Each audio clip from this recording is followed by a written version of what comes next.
gravando. Vamos começar com a nossa aula da terça-feira, 18 de agosto de 2020. Vamos começar com a nossa oração. Em nome do Pai, do Filho e do Espírito Santo. Amém. Pai nosso que estás nos céus, santificado seja o vosso nome. Venha a nós o vosso reino. Seja feita a vossa vontade, assim na terra como nos céus. O pão nosso de cada dia nos dai hoje. Perdoai as nossas ofensas, assim como nós perdoamos a quem nos tem ofendido. Não deixeis cair em tentação, mas livrai todos os males. Amém. Vamos com a nossa chamada? Nayara Aline, Clara Vitória. Hoje, matemática na página 37, vamos falar um polígono, certo? Polígonos são figuras geométricas planas. Para que uma figura seja um polígono, é necessário que ela tenha todos os seus lados compostos por linhas retas que se fecham, como aqui no exemplo. Temos essa primeira figura. Ela não é um polígono. Por quê? Porque ela tem linhas curvas em sua extremidade, viu? Temos a circunferência, que apesar de ser uma figura plana, também não é um polígono, porque ela se fecha. E temos essa figura, também não é um polígono, apesar de os seus lados serem retos, pois um deles não se fecha. Os polígonos são classificados quanto ao número de lados que eles têm. 3 lados, que é o triângulo, 4 lados, quadrilátero, 5 lados, o petâgono, 6 lados, hexâgono, 8 lados, octôgono e 10 lados, decâgono. Vocês irão observar essa figura. Essa figura é um polígono. Por que ela é? Porque ela tem as linhas que compõem ela são retas e elas se fecham entre si. Então essa daqui, essa figura é um polígono. O polígono ele é formado por lados, ângulos e vértices. O lado, certo? Que vai ser cada uma das linhas que compõem os polígonos. O vértice, que é um ponto comum entre os lados, e o ângulo, que é a abertura entre duas retas. E temos as figuras planas, côncavas e convexas. Observe bem essa figura. Ela é um polígono de 5 lados, ou seja, um petâgono. Observe os pontos A e B. São demarcados dentro dos polígonos interligados por uma linha. Em qualquer lugar da região interna deste polígono, em que demarcamos esses dois pontos e os interligamos com a linha, esta sempre estará completamente dentro do polígono. Portanto, este é um polígono convexo.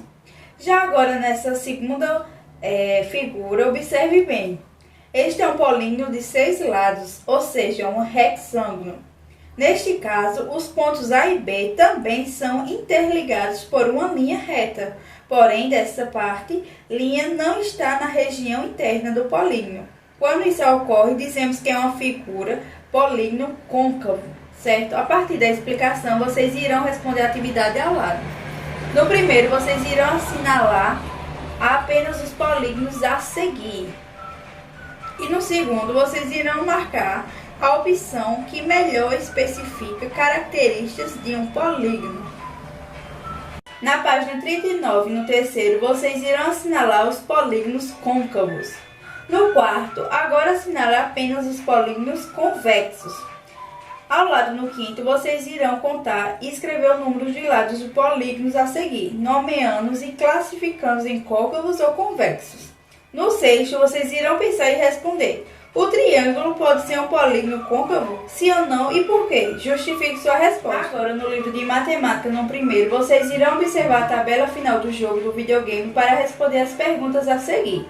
A. Qual a diferença entre a pontuação total dos jogadores? B. Na primeira rodada, quem ganhou? Quantos pontos fez a mais? C. Na segunda rodada, quantos pontos faltaram para Paulo empatar o jogo com Júlio? D. Quem ganhou a terceira rodada? Quantos pontos?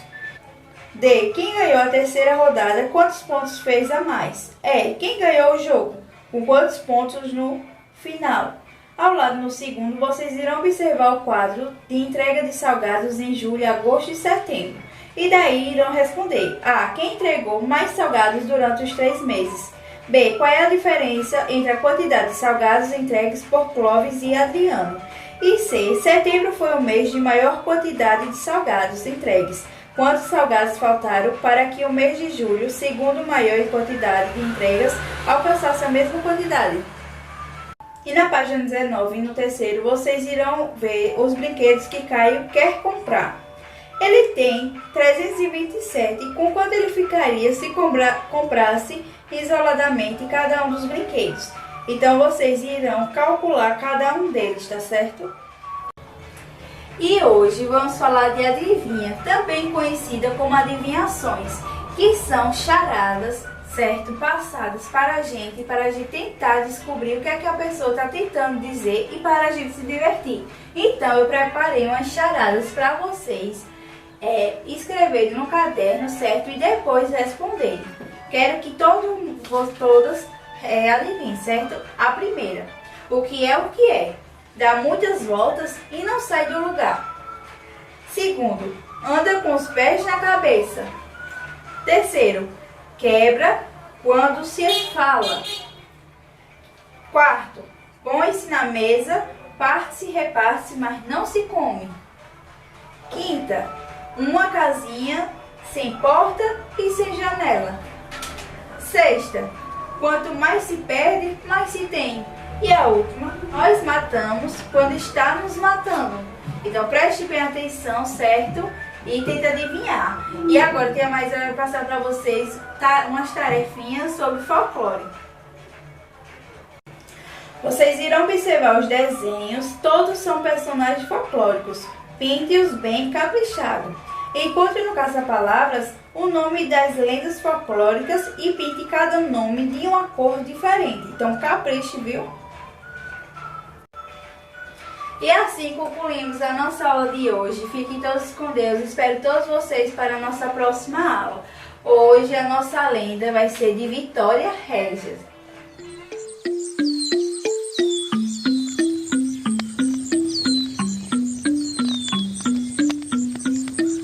Há quem diga que muitos anos atrás, um forte índiozinho havia se transformado em estrela.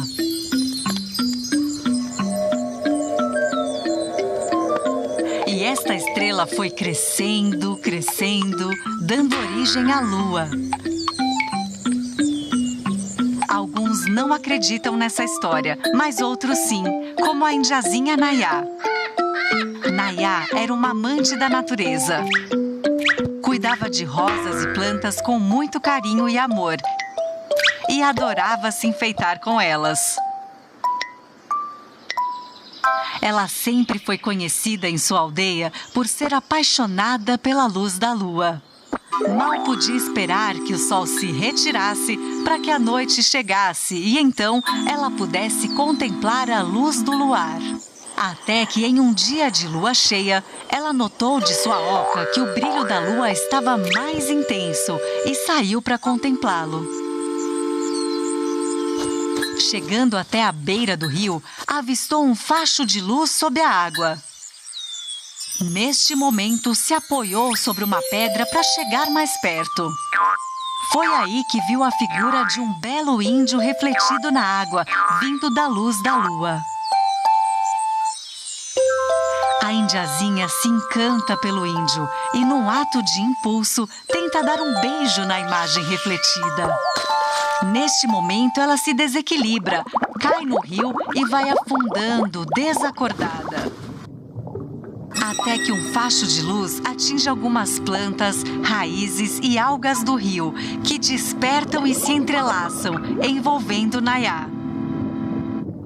E uma planta, formada por uma grande folha em forma de círculo e com bordas levantadas, começou a erguer Nayá até a superfície. Esta planta é conhecida como a Vitória Régia. Desde então, a indiazinha passou a ser chamada pelo nome da famosa planta amazônica.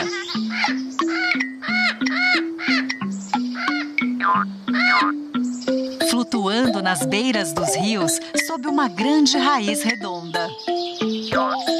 A Vitória Régia é muito caridosa e distribui plantas para os animais da floresta. O suco extraído de suas raízes é utilizado como tintura negra para os cabelos. E Durante a noite, flores brancas e perfumadas florescem de sua raiz, enquanto contempla a luz da lua e o brilho das estrelas.